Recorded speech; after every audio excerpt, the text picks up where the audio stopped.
Sensibilité en décalage, quand l'amour cherche sa place. J'ai grandi dans une famille où l'authentique sensibilité n'avait pas sa place. À table, le silence régnait. Le journal télévisé servait de fond sonore, ses images dures et ses discours froids emplissaient l'espace. Peu d'endroits pour les enfants, et encore moins pour l'expression de nos émotions. Exprimer ce que l'on ressentait? Impensable. Un simple accident, comme renverser un verre d'eau, pouvait déclencher une gifle immédiate. L'éducation suivait ce modèle. Tu vas pleurer pour quelque chose maintenant. Mais avec le temps, j'ai compris que ces blessures n'étaient pas un fardeau. Elles étaient des portes, des clés pour aller vers plus de conscience, plus de compassion. Tout ce qui ne vient pas à la conscience revient sous forme de destin. Carl Gustav Jung. À la maison, mes parents se disputaient souvent. Le climat oscillait entre pluie, orage et ouragan. Une tension électrique flottait dans l'air. Je regardais ces scènes avec une étrange lucidité. Et au fond de moi, sans savoir d'où cela venait, une pensée revenait inlassablement. Je suis tombée avec des âmes jeunes. D'où venait cette idée, je ne le savais pas, mais elle était là, présente, intérieure, silencieuse. Un savoir sans source visible, dans un monde où personne, semble-t-il, ne pouvait entendre cela. Et vous?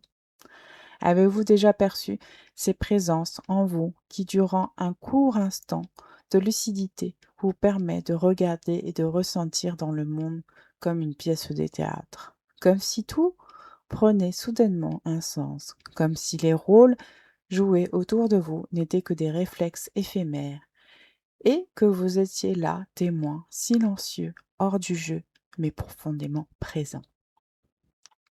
Petit fragment d'amour. Si mes relations familiales étaient complexes, j'ai tout de même connu, enfant, des instants d'amour pur, sous forme de jeux légers et de connexions subtiles. À la maternelle, je courais après les garçons avec mes deux amis préférés, juste pour les embêter. Le jeu consistait à leur voler un baiser sur la bouche, parce qu'ils trouvaient ça sale, et ça nous faisait rire aux éclats. Je me souvenais aussi de Jonathan, un petit garçon, qui vivait dans la même résidence que moi. Jusqu'à mes 7 ans, nous échangions en secret nos petits jouets préférés, glissés dans des enveloppes discrètement déposées dans nos boîtes aux lettres. Avec le recul, je trouve cela infiniment touchant, car peu importe l'âge, nous portons tous ce même besoin d'échange, de partage, de lien. On ne voit bien qu'avec le cœur, l'essentiel est invisible pour les yeux. Antoine de Saint-Exupéry. Ces moments mettaient du baume au cœur à la petite fille que j'étais, dans un quotidien marqué par l'absence de mon père, absorbé par son travail, et par l'anxiété profonde de ma mère, en manque d'attention et d'amour d'elle-même. Cette anxiété latente, je l'ai ressentie bien avant de pouvoir mettre des mots dessus. Elle flottait dans l'air et s'imprimait en moi à travers des cauchemars récurrents, reflets inconscients d'une tension non dite.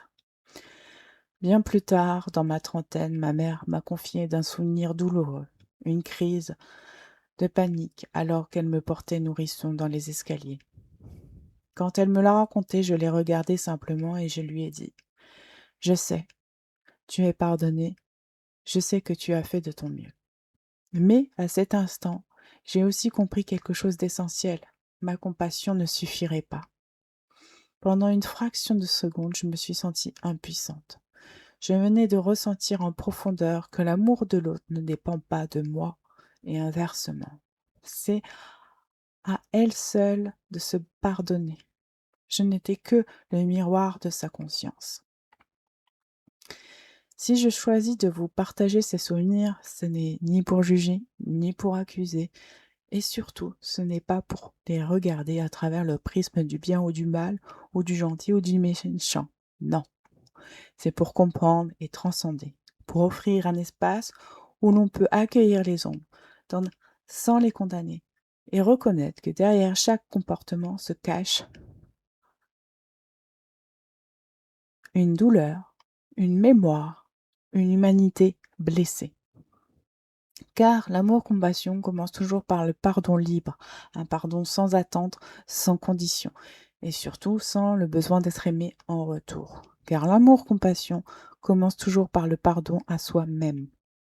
Et dans soi-même, il y a M.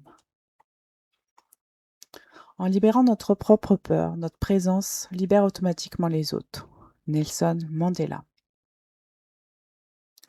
Les premiers souvenirs, visions et connexions subtiles. Une autre chose a marqué mon enfance à jamais. Mes rencontres avec des êtres exogènes, extraterrestres et multidimensionnels. Ces expériences ont commencé vers mes 4 ans et demi ou 5 ans, peu après notre déménagement au dernier étage de notre immeuble. C'est aussi à ce moment-là que ma sœur venait de naître. J'ai partagé une partie de ces expériences dans le livre Rencontres extraterrestres des expérienceurs français parlent, édité par l'association Céro France, que j'ai croisé plus tard, à l'âge adulte. Mais je reviendrai sur ce sujet plus loin, car il fait intimement partie de mon cheminement. Je vous invite à lire ce témoignage complet en annexe 1. La tête dans les étoiles, Adeline. Dans ce contexte d'éducation plutôt fermée à l'invisible, une forme de sieste spirituelle s'est doucement installée, un voile posé sur mes perceptions qui a duré jusqu'à mes 14 ans environ. Et vous? Comment votre environnement, votre éducation ont-ils assoupi vos perceptions d'enfant? Quel monde invisible avez-vous cessé de regarder simplement parce que personne ne les validait autour de vous? L'expérience ne demande ni preuve ni validation, elle est.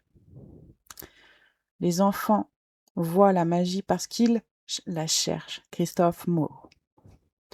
Nous naissons tous avec un potentiel infini, puis nous les laissons enfermés dans des limites que nous croyons réelles.